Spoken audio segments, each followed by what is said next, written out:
Hey gang, okay, first of all let me show you this room. There's just no walking space at all. I'm trying to do this so neatly, but I just don't have any maneuvering room. I've just got a pile of boxes in the middle of the room, which is actually a foot away from my bed. My neck is so stiff. This ear is still full. Still clogged. How many days is that now? Jeez. Oh boy, I just got back from... This girl hired me to help her clean up her house. So I worked from 5 p.m. to 9 p.m. just sort of... Well, let's see, at first I cleaned up her little boy's room. It was a mess. I mean, you couldn't see the floor or anything. So I think I did pretty well there. All sorts of weird little, tiny little plastic figurines and, you know, little kid stuff. I guess he's about 3 or something. And then she wanted to sell this. She has fraternal twins, and she has this baby stroller that she wants to sell on eBay, and so we're trying to get that cleaned up. But there's one side has pink canvas on it, and the other side has blue canvas on it, and the canvas is all, you know, brown and stained, and you know, she just doesn't seem to get that it's stained, it's not going to come out. Oh, you got to get it out. Let's try this.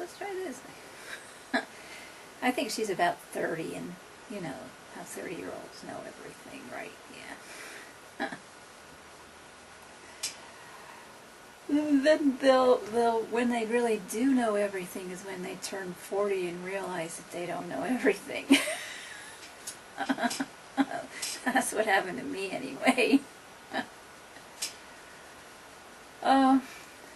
So, and then she had me cleaning up a car seat, and there's all these, you know, sticky cookie crumbs, you know, in all the nooks and crannies of the plastic, and my hands were just small enough to kind of reach into this kind of a well and try and clean all the goop out. Ugh. But anyway, and I go back tomorrow. I'm supposed to go back at 1. She has some stuff she wants to sort through, and then she wants to do something about onto her backyard. I think she wants to put a play set in her backyard, and she wants to kill the weeds or something, and she was wondering if I knew how to do that. She's divorced, and I guess she doesn't really have anybody to help her out. She seems very alone in the world, except for her 3 kids, and 2 dogs and a cat, and she says she has chickens. I don't know, kind of. Well, anyway, it was interesting, but yeah, I'll go back tomorrow and help her some more. Nice to get a tiny bit of extra money in. Yay.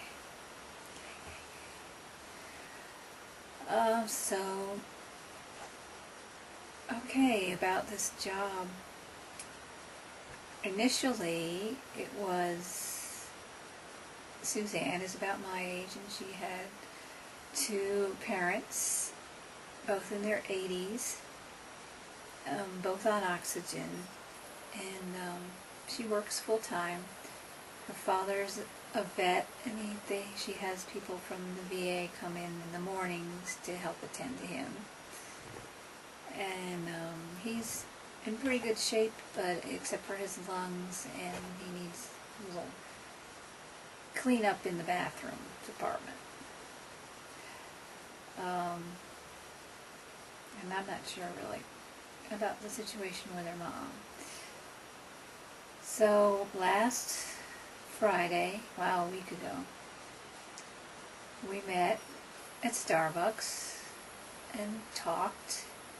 This was after, well, the way she found me is I made a video. And I put an ad on Craigslist, and I said what I was looking for. And I said, please watch this video, which I posted on YouTube. See? People gotta use videos for more things, you know? I was just thinking, I'll make a video so people can really see and hear me, and instead of try and guess through, you know, how good my spelling is, you know, what kind of a person I am. It's just the hair, that's all. They love me because I'm a fabulous dude. It'll be years before I can wear a ponytail. Look, I can't even do this on the side. Well. So anyway, yeah, she saw my ad and contacted me, and I was thinking, I was focusing on personal assistant, and she said, well, maybe caregiver?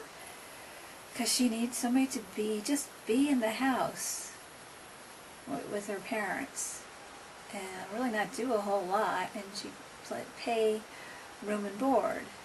So, yeah, she said, well, it's not really an office type of job, it's caregiving, just be there for the weekends. It's not even day in, day out, it's the weekends and any evenings that she might go out. She has a boyfriend, she's never been married, but she likes to, you know, needs a little time with the boyfriend now and then, you know. Needs to have a life. So that's what she wanted me to just, you know, be there, basically hand-holding. Because they get anxious about being left alone. I mean, I don't, you know, being on oxygen and stuff. You know, that would be scary, especially if you hit 80 and stuff like that. So, yes, we met on last Friday, and she brought her friend with her. So the three of us had a smoothies at Starbucks, and it went well. And then she said, well, now I'd like you to meet my parents. How about dinner for Monday? I said, okay, great. So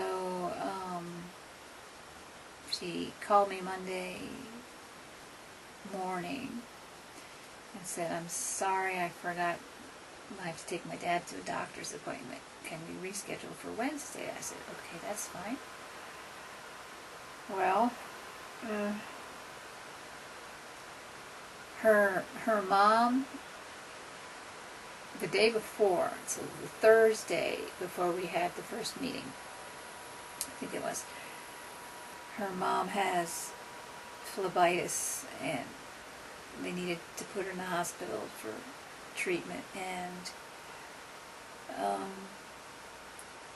she wasn't doing too well. And let's see, so I guess Monday they decided to keep her at the hospital, and she just got worse and worse, and I think it was Tuesday morning that she died. Just died at age 80. So,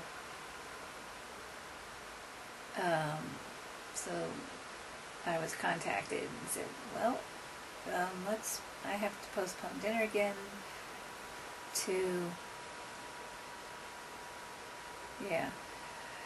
let's make it tomorrow. My mother died yesterday morning. So yeah, I went to the house on Thursday. She actually came and picked me up, and she actually lives pretty close, pretty nearby too, just a couple streets over, so not walking distance, but you know, maybe a 10-minute drive or so. So anyway, she came and picked me up and took me over, and they had, you know, a lot of people in and out of the house all day, and she just is in shock because they never figured on her mother dying first. They figured her father would die first, and boy, that sounds familiar.